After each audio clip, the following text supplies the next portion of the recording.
이 시간 저희들에게 주신 하나님의 말씀은 요한복음 11장 40절부터 44절까지 말씀입니다.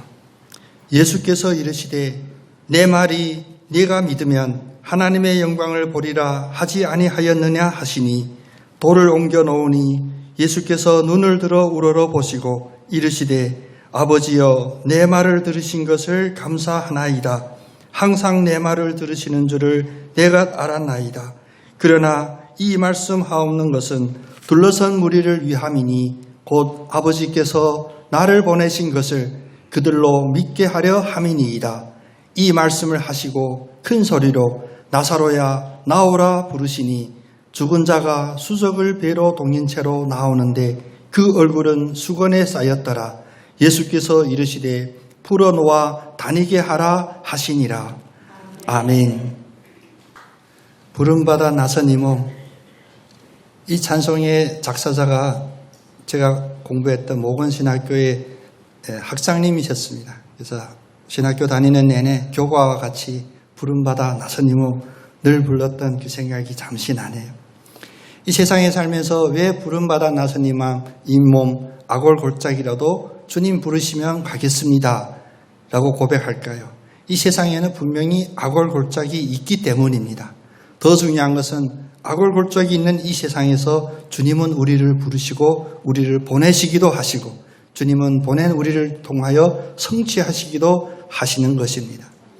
예수님은 이 땅에 오셔서 3년 동안 인간의 몸을 입으시고 하나님의 일을 하심을 제자들에게 보여주셨습니다.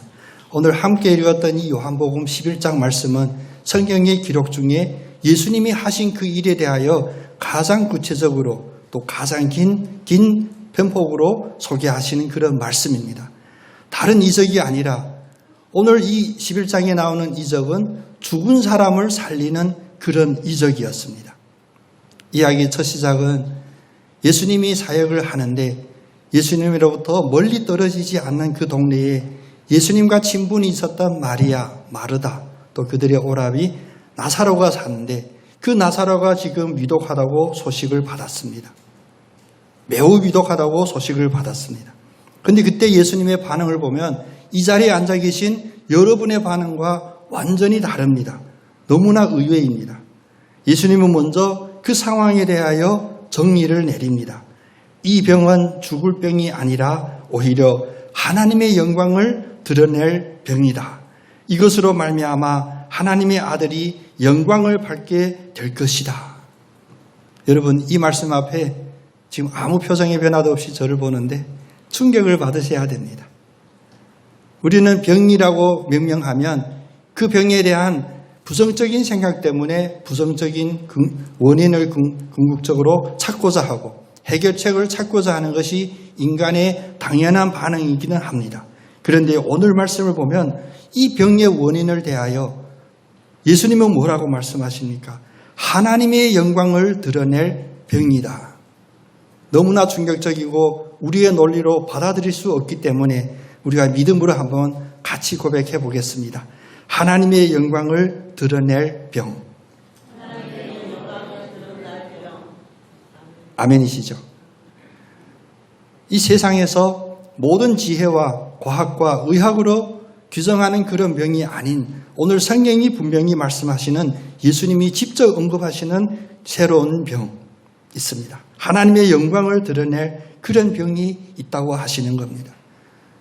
제자들은 물론 지금 믿음의 생활 또 예수 그리스도의 십자가마저도 바라보고 지금 교회 공동체 안에 있는 우리들도 이 말씀 앞에 금방 수긍하기가 어렵습니다. 아니, 병 중에도 하나님의 영광을 드러낼 수 있는 그런 병이 있다고? 이어서 이 이야기를 보면 예수님은 더 충격적인 반응을 보입니다. 위독하다는 이 소식을 받고도 그 계신 곳에 이틀이나 더 지체하고 계십니다. 그런데 그 이틀 동안 뭘 하셨냐?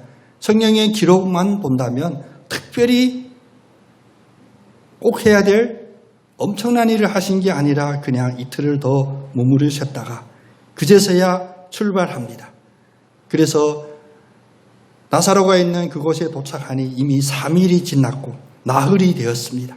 나사로는 이미 죽어서 장사를 지내고 무덤, 우리 동양의 무덤과 달리 이스라엘은 동굴 속에 그 무덤을 차리고 이제 나사로를 그 동굴 안에 안치까지 했습니다.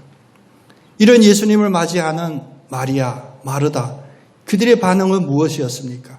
오늘 성경 말씀을 그대로 자세히 보면 마르다는 마리아보다는 성품이 더 온유한 것 같았어요. 예수님께 이야기하는데 매우 억제하며 그 언어 선택에 있어서 엄청 신경을 쓰며 예수님께 말합니다. 주님이 여기 계셨더라면 우리 오라버니는 죽지 않았을 것입니다. 그러나 이제라도 내가 주님께서 하나님께 구하는 것을 무엇이나 하나님이 다 이루어 주실 줄을 압니다. 주님이 일찍 오셨더라면 나사로는 죽지 않았을 것입니다. 이 고백으로부터 그러나 주님 지금이라도 하나님 앞에 주님이 기도하시면 그대로 이루어질 것을 믿습니다. 라고 마르다는 표현해요. 그런데 우리가 믿음이 더 좋다고 표현했던 마리아는 뭡니까? 마리아는 더 짧게 이야기합니다. 주님이 여기 계셨더라면 내 오라버니가 죽지 않았을 것입니다. 이해할 수 없었던 거예요. 주님의 그 권능에 대한 의심보다도 주님 왜 늦게 오셨을까? 또 다른 문제도 아니고 죽고 사는 문제, 이 문제에 있어서 주님이 왜 지체하셨을까? 거기에 대한 이해할 수 없는 그 마음이 포함되어 있습니다. 예수님도 눈물을 흘리셨습니다. 예수님을 우리가 바라볼 때 인성의 예수님과 신성의 예수님을 함께 바라봐야죠. 인성의 예수님, 슬퍼함에 동참합니다. 눈물을 흘리시며 무덤 앞에 가서 그 무덤 동굴 입구를 막고 있는 그 돌을 옮기라고 하시면서 기도하십니다. 아버지, 내 말을 들어주신 것을 감사드립니다. 아버지께서는 언제나 내 말을 들어주신 것을 저는 압니다. 그런데 이렇게 말씀을 드리는 것은 둘러선 이 무리들을 위해서입니다. 그들로 하여금 아버지께서 나를 보내신 것을 믿게 하려는 것입니다. 기도를 마치고 예수님은 그 무덤에 외칩니다. 나사로야, 나오라. 그랬더니 시체였던 나사로, 이미 염을 다하여 붕대로 감겨져 있는 그 나사로가 손발은 천에 감겨져 있고 얼굴은 수건에 쌓인 그 채로 무덤에서 나옵니다. 이 일을 본 모든 사람들은 예수 그리스도의 그 권능을 믿기 시작했고 유대인 중에 예수를 믿는 사람들이 있었더라 라고 그 다음 절에 이야기하죠. 이 이야기를 여기까지 들으면 여러분의 마음의 생각이 좀 정리될 거예요. 이 일이 절대 이상한 일이 아니구나. 처음에는 이상하게 느껴졌던 이 일이 왜 이상한 일이 아닐까요? 처음에 사람들의 반응은 우리가 생각하는 그 반응과 똑같았습니다. 예수님을 비웃었을 것입니다. 예수님에 대하여 의심했을 것입니다. 심지어 마르다와 마리아, 자기의 친오라버니가 죽었던 이 상황 속에서는 예수님에 대한 원망도 그들의 마음에 스며져 있었을 것입니다. 그러나 예수님이 하시는 행위는 절대로 사람들의 이런 논리나 상식에 맞지 않는 그런 일로 하셨는데 가장 중요한 것은 예수님이 하신 것은 딱 하나뿐이라는 것입니다. 바로 한마디만 하셨습니다. 나사로야, 나오라. 나사로야, 나오라. 이 일을 통하여 예수님이 우리에게 보여주신 그 모든 가장 강력한 이미지는 무엇일까요? 예수님의 말씀에는 권세가 있습니다. 예수님의 말씀에는 죽은 자도 살리는 그 권세가 있습니다. 지금 예배 중에 우리 어린 소녀도 앉아있지만, 어린이 아닌 아이도 앉아있지만 예수님의 권세에 능력이 있습니다. 예수님의 이름에는 죽은 이도 살리는 권세가 있습니다는 그 어떤 논리가 필요한 것이 아닙니다. 왜냐? 이것은 그냥 주권적인 선포이고 우리는 믿음으로 그것을 받아들이면 됩니다.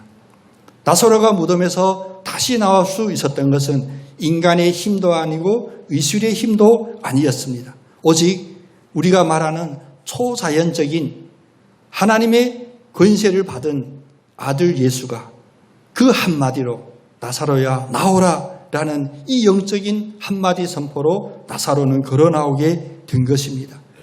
예수님의 이 말씀을 알아들은 나사로의 영이 이제 몸까지도 움직여서 무덤에서 걸어 나오게 하신 것입니다. 이 예수 그리스도의 이름의 권세가 오늘 이 순간에도 이 자리에서 우리 모두에게 역사하는 것을 믿으시기를 바랍니다. 죽은 나사로를 살리신 그 예수님은 역사책에 기록되어 있는 신화 이야기만 아닙니다. 2000년 전에 있었던 그런 일이었구나로 지나갈 수 있는 일이 아닙니다. 지금 이 자리에 여러분, 육신의 예수님은 우리와 함께 계시지 않습니다. 이미 2000년 전에 십자가에서 죽으시고 다시 부활하시고 하늘로 승천하셨습니다. 그러니 2000년 전 육신의 예수 그리스도가 제자들과 떠날 때 남겼던 마지막 말씀이 무엇입니까? 오직 성령이 너희에게 임하면 너희가 권능을 받고 예루살렘과 온 유대와 사마리아와 땅끝까지 이르러 내 증인이 되리라 하셨습니다. 육신의 예수는 제자들과 함께하지 않았지만 이제 영이신 삼위일체 하나님은 제자들과 함께 하셔서 특히 보혜사 성령으로 그들에게 함께 하셔서 예수님이 우리에게 부여해 주신 그 권능을 입었을 때 세상 끝까지 이르러 증인이 된다고 우리에게 미리 예언하시고 축복해 주셨습니다. 성령께서 우리 안에 계시고 또 예수님의 그 이름의 권세가 우리에게 주어졌다면 우리는 예수님의 제자로서 성도로서 그것을 사용하지 않을 이유가 없습니다. 여러분의 삶 속에서 자주 사용하시고 늘 사용하신 것을 우리는 믿고 감사드립니다. 그런데 여러분의 마음에 지금 표정에서 흘러나오지만 이런 의혹도 있습니다. 그런데 성령의 역사는 왜 순간순간마다 일어나지 않을까? 나도 나름대로 기도하고 나름대로 말씀을 붙잡고 간절히 원하는데 왜 성령의 역사는 바로바로 일어나지 않을까? 바로 이런 질문이 우리의 생각에 있게 되는 이 의심 때문에 일어나지 않습니다. 예수를 믿으면서 왜 믿음이 생기지 않는가도 마찬가지입니다. 마음속에 부정한 생각, 부정적인 생각이 있게 되면 이런 역사들은 일어나지를 않습니다. 우리의 속에 아직까지 부정적인 요소가 있다면 예수 권세를 온전히 사용하기 전에 우리의 마음부터 거룩하고 정결하게 청소해야 합니다. 예레미야 6장 19절 말씀을 보면 선지자는 백성들에게 이런 경고의 말씀을 주십니다. 땅이여 들으라.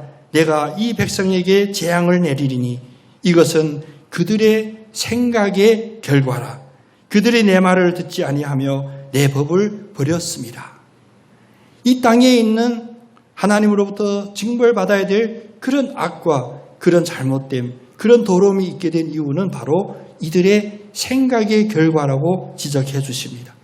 의심하는 생각, 부정적인 생각, 당연히 이런 생각들은 거기에 맞는 결과들이 나타납니다.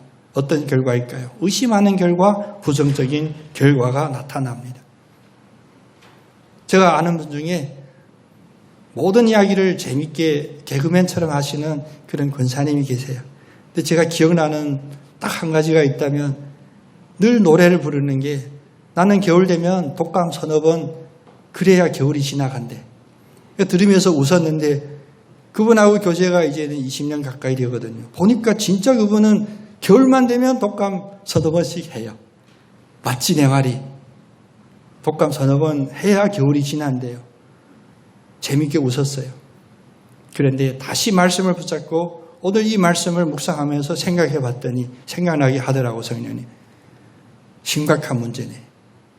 그분은 자기의 겨울마다 서너 번 독감 걸려야 겨울이 지나간다를 어떤 이제 상식으로 원리로 적용하여 또 그것을 믿고 선포하니 그대로 되는 거예요.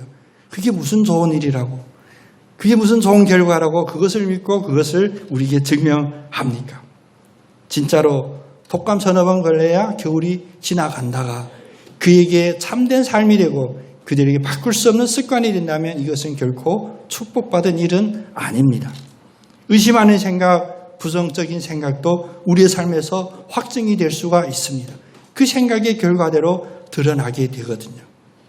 부정적인 생각을 가지고 있어서 그대로 되는 일에 우리는 정신 차리고 두려워해야 할 줄로 믿습니다. 우리의 말 속에 가끔씩 그렇게 아무 깊은 생각이 없이 하는 이야기들이 많이 있어요. 특별히 우리의 몸에 있는 질병들, 우리의 육신의 연약함에 대하여 이런 이야기를 들은 적 여러분도 있을 거예요. 병원에 가도 이것을 강요합니다. 의사 선생님한테 믿고 나의 육신의 연약함을 해결해 주세요 하고 찾아갔더니 저한테 뭐부터 뭐냐면 혹시 부모 중에 고혈압이 있습니까? 부모 중에 고혈지가 있습니까? 왜요? 바로 유전적인 이야기로 이야기하려는 거거든요. 그래서 환자인 나에게 어떤 생각을 심어주냐? 우리 조상으로부터 내려오는 이런 유전적인 거니까 당신에게도 있을 겁니다. 그것이 나에게 위로가 되냐고요. 근데 이것을 그대로 확신 있게 선포하는 주변에 많은 사람들이 있습니다. 우리 조상 때부터 고혈압이 유전이니까 나 지금은 괜찮은데 이제 나이 되면 나도 고생할 거야. 이것은 결코 긍정적인 생각이 아닙니다. 또 그 생각대로 이루어져서 우리에게 축복될 일이 아닙니다. 그런데도 불구하고 이런 부정적인 생각이 우리의 마음과 우리의 생각을 붙잡고 있는 경우가 매우 많다는 것입니다.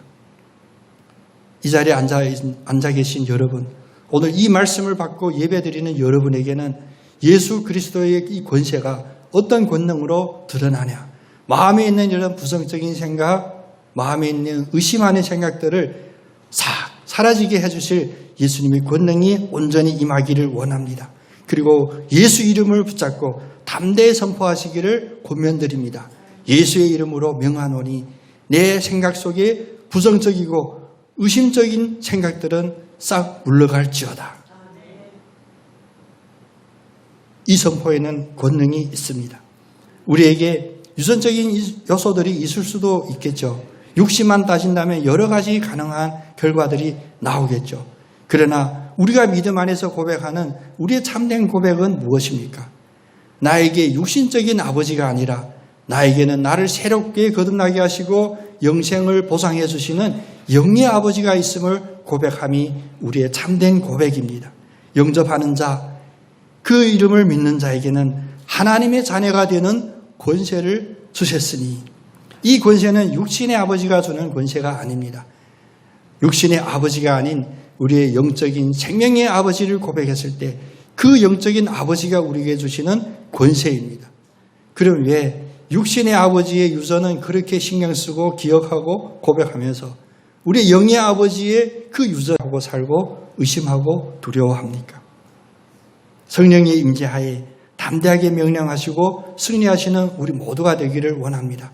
예수의 이름으로 명하노니 부정적이고 죄되고 병된 대물림은 끊어질지어다.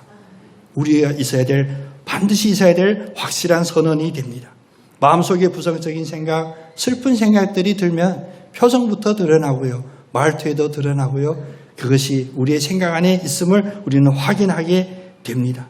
그러나 성경은 이러한 인간의 죄된 모습, 연약한 모습을 미리 아시고 이미 전에 성경에서 우리에게 경고하셨습니다.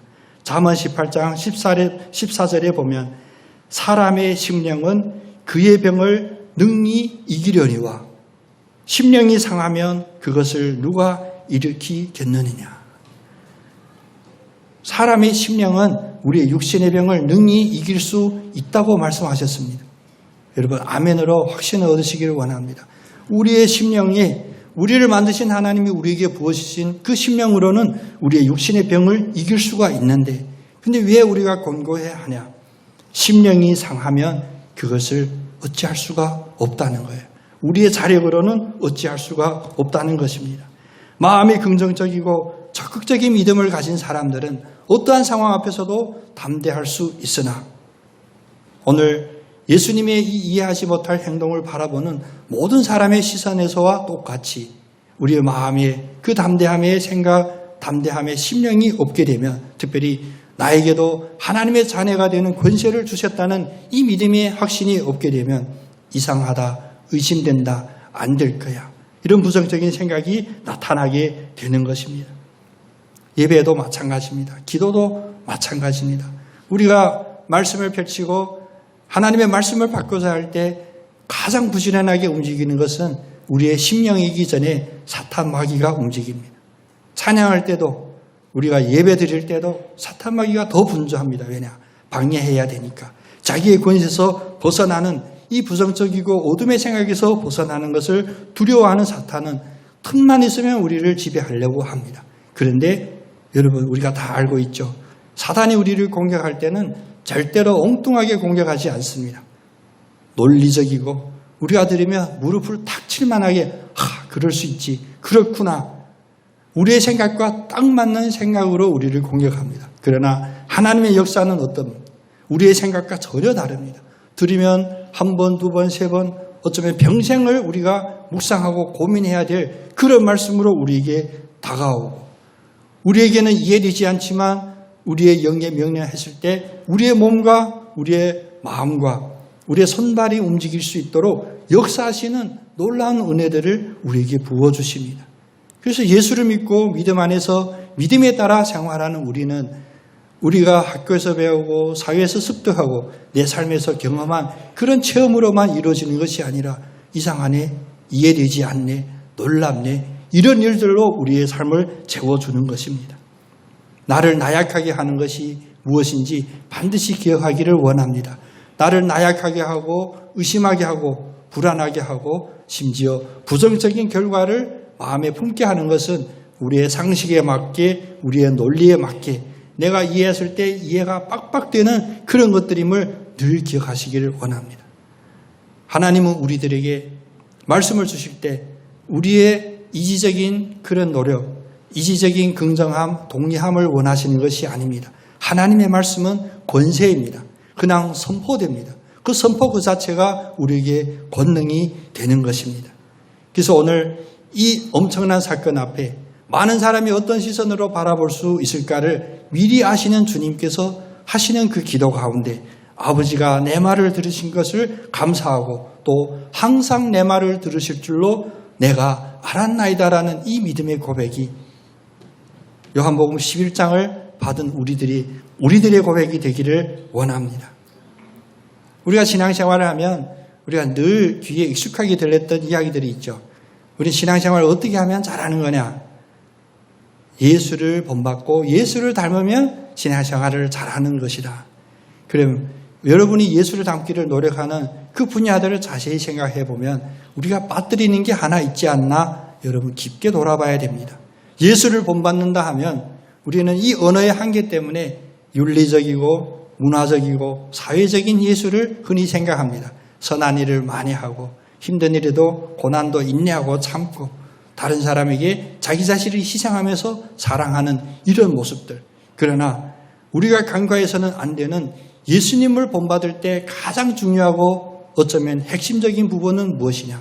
바로 예수님이 하나님께로부터 부여받은 이 권세를 사용하는 그 영적인 능력을 우리는 본받아야 됩니다. 결코 윤리도덕적인 예수의 인성만을 본받는 우리가 아니라 예수의 신성, 다시 말하면 예수의 영성, 세상 논리와 다르지만 선포할 때마다 기적을 행했던 예수님의 이 영성도 우리는 본받아야 됩니다. 오히려 더 먼저 예수님의 영성부터 사모하는 우리의 신앙 모습이 되어야 합니다. 이 결단이 여러분의 마음속에서 다시 부활하고 소생되기를 원합니다.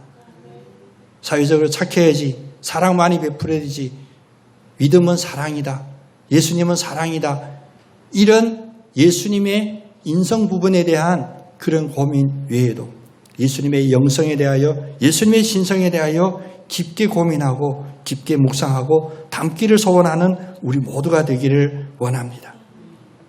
오늘 예수님은 바로 예수님의 인성이 아닌, 오늘 이 순간을 우리가 인간적으로 사회학적으로 분석하면 예수님의 인성은 거의 낙제 수준이죠. 그렇죠? 위급하다고 하는데 금방 달려가지도 않고, 그것도 아무 급한 일이 있는 것도 아닌데 3일이나 나흘이나 지체하여 이미 시체가 냄새를 진동하게 이렇게 부패되는 상황에 이르러 가지고 또 눈물도 같이 흘립니다. 주변 사람들은 뭐라 합니까?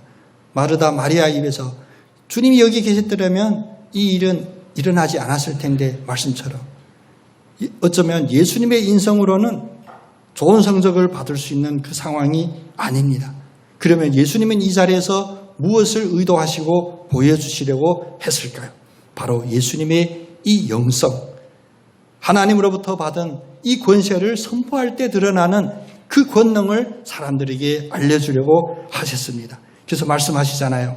이 말씀을 하는 것은 둘러선 무리를 위함이요, 오늘 아버지께서 나를 보내신 것을 그들로 믿게 하려 함이니이다.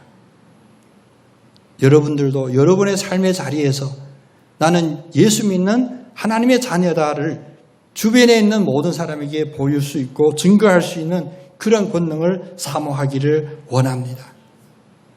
영접하는 자, 곧 그 이름을 믿는 자에게는 하나님의 자녀가 되는 권세를 주셨으니, 이 말씀은 성경에 기록되어 있는 문헌적인 이야기만 아니라 살아 움직이고 또 세상의 곤곡 속에서 가끔은 아골골절까지도 가야 되는 여러분의 삶 속에 주신 살아있는 생생한 믿음입니다.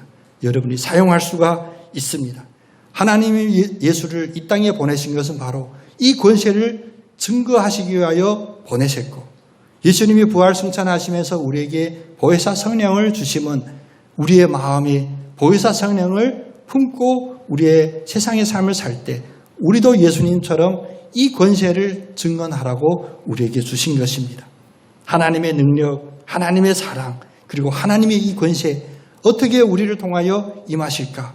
이것은 우리의 구체적인 고민이 필요 없습니다. 오로지 예수 그리스도의 그 이름의 그 권세를 믿고 확신하고 선포할 때 우리가 알 수 없는 놀라운 일들이 일어나게 됩니다. 그거는 성도니까 그렇지, 그건 예수 그리스도니까 할 수 있겠지, 나같이 미약하고 보잘것없고 믿음도 적은 나에게 가능할까? 가능합니다. 이것은 우리의 자격 때문에 이루어지는 것이 아니라 나사렛 예수 이름이 갖고 있는 그 권세 때문에 가능한 것입니다. 예수님이 부활 승천하신 이후 가장 막연한 사람들은 예수님의 직접 제자들이었습니다. 왜냐? 그들은 육신의 눈으로 예수님이 행하는 것을 직접 보았고 만졌거든요. 근데 그 예수, 육신의 예수, 스승님이 이제 승천하시면서 보혜사 성령, 만져지지 않고 눈에 보이지 않는 성령을 주신다라고 떠나갔을 때 그들이 가장 막연했을 것입니다. 그런데 그들은 예수 그리스도의 이름의 이 권세를 사용할 줄을 알고 3년 동안 주님께서 그것을 배웠습니다. 그래서 베드로가 처음 사역했던 그 첫 사역이 무엇이었습니까? 바로 성전에 들어갈 때 성전 미문에 태어날 때부터 일어서 걸을 수 없는 그 장애인을 만났을 때 그에게 했던 그 행전입니다. 그날 먹고 사는 문제 때문에 동전 맨잎을 구걸하는 그에게 베드로는 담대하게 선포하죠.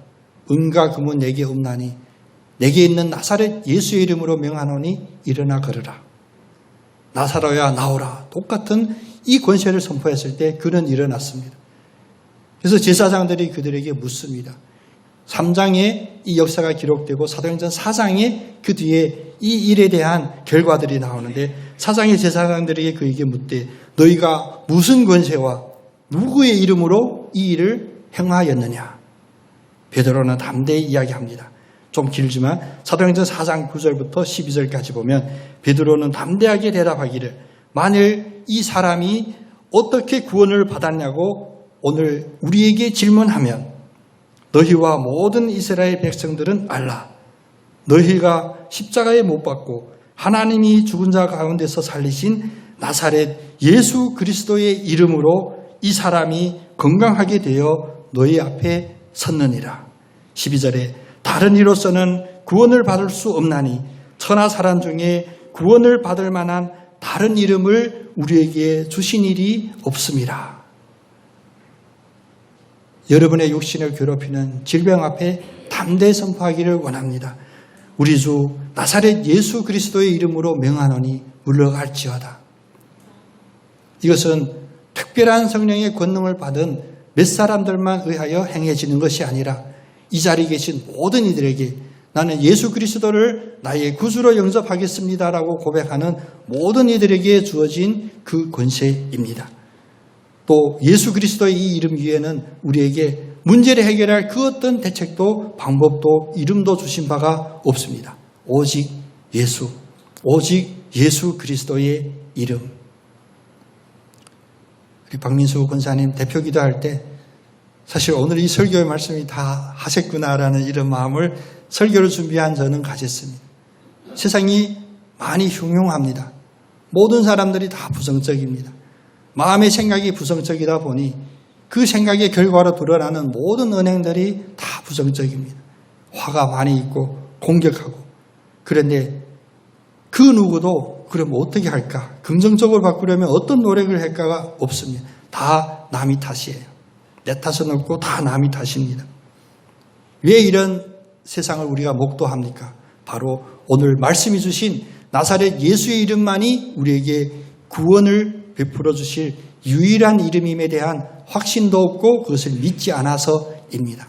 그래서 오늘 이 자리 이 말씀을 붙잡는 여러분은 복되고 축복받은 이들임을 믿고 또다시 감사드립니다. 왜냐? 우리는 오직 우리 주 나사렛 예수의 이름으로 이 이름을 사용할 때 구원받고 모든 문제가 해결될 수 있음을 우리는 알았기 때문입니다. 이제 알았으면 사용하십시오. 이제 여러분의 삶 속에서 어떠한 환경이나 어떠한 시간이나 사용하십시오.